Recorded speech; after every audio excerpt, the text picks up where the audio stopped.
Among them sits Ushuaia, the last city before the end of the world.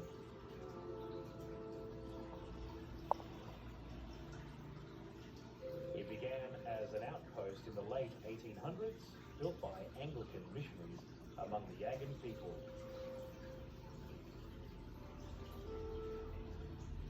Later, Ushuaia became a penal colony, Argentina's answer to Siberia.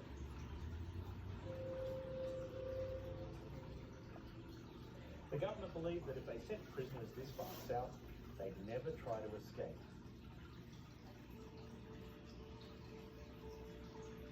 They were right. The land itself was the prison.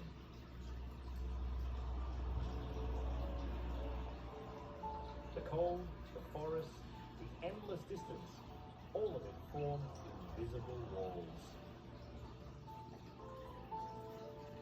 The convicts cut timber, built the docks and railways.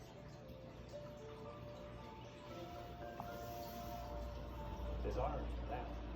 The prisoners who once tried to escape this place ended up making it livable. Ushuaia isn't just far south, it's far from anywhere.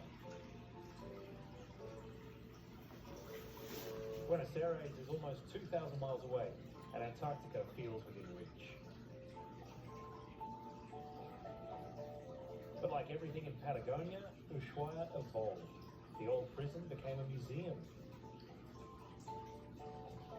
The docks filled with fishing boats and ferries.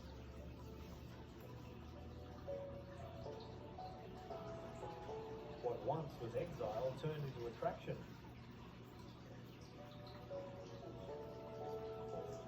The end of the world became a destination.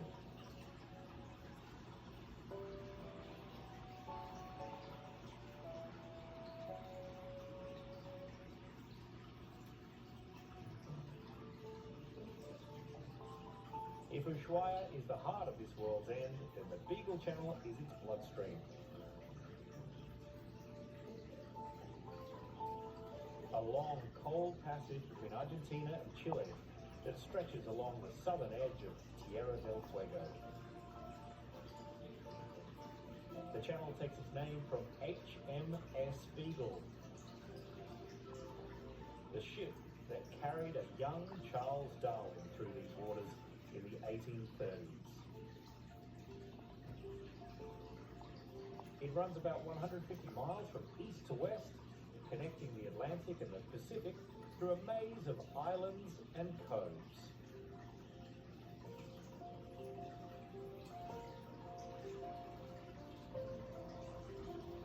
Small boats navigate around rocky outcrops crowded with sea lions, their sleek bodies glistening in the weak sun.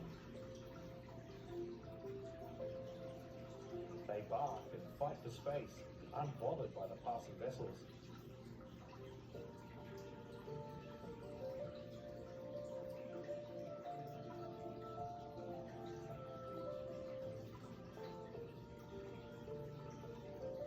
To the west, the channel disappears into a labyrinth of fjords.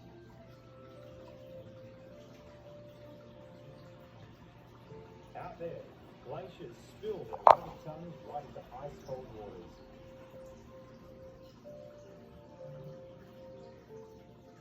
Places like this remind us how small we are and how vast the world can be when you finally run out of road.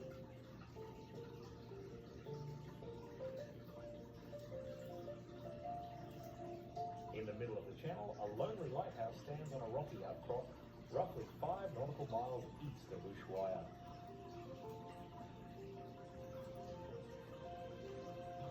Les Éclaireurs, the Scouts in French, a title given to the chain of islets by early explorers of the region.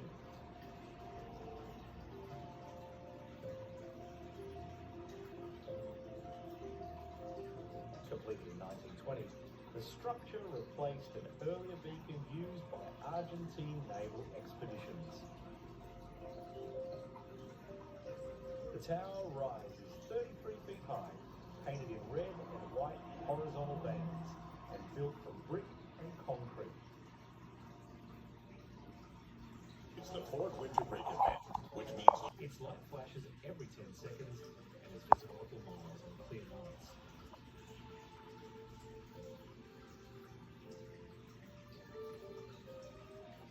Unlike many of the world's maritime beacons, it has always been automated and uninhabited, maintained remotely by Argentina's Navy. Les Éclaireurs is often mistaken for the mythical lighthouse at the end of the world, made famous by Jules Verne's 1905 novel.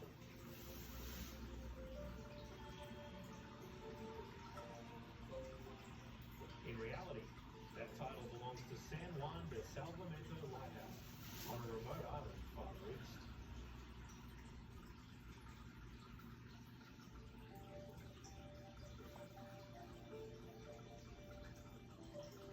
At the far end of the Beagle Channel, Matillo Island hosts one of the southernmost penguin colonies on Earth.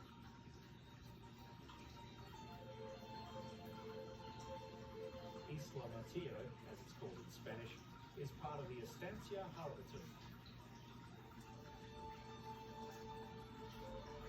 The oldest ranch in Tierra del Fuego, founded in 1886.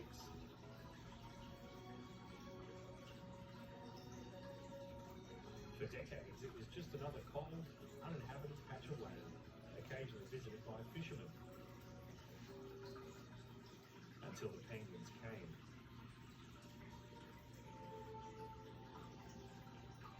Every October, when the austral spring begins to melt the frost and the days grow longer, thousands of Magellanic penguins waddle ashore to nest.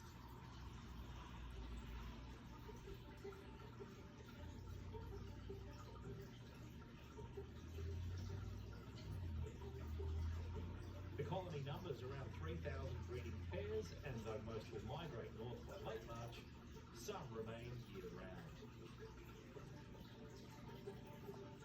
Over time, other species join them.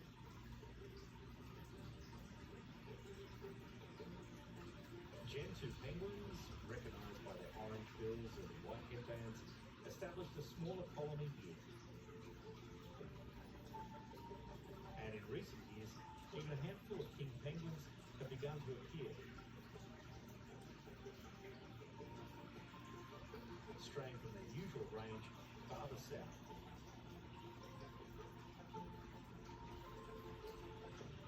A living sign of how Patagonia's ecosystem is shifting in response to the changing climate and warmer climates.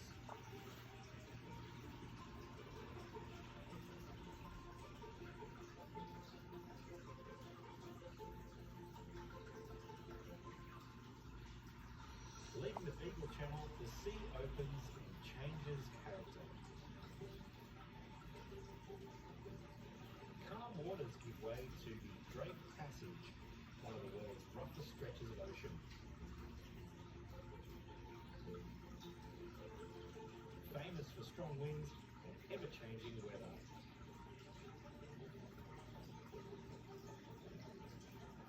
Among the swells, a dark silhouette of Cape Horn rises from the water. The surrounding ocean is a critical point for shipping, but also notoriously dangerous.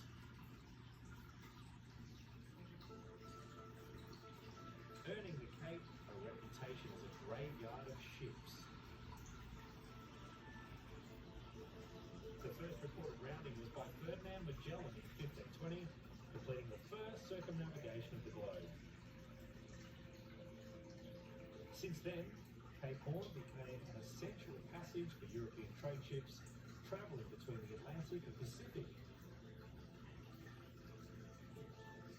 Sailors fear the Cape for sudden storms and unpredictable currents. Even today, commercial vessels approach it cautiously.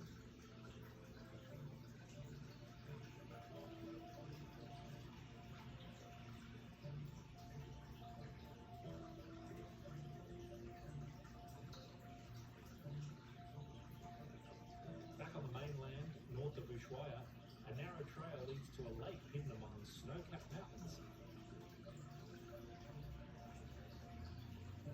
Laguna Esmeralda, true to its name, glows in possible shades of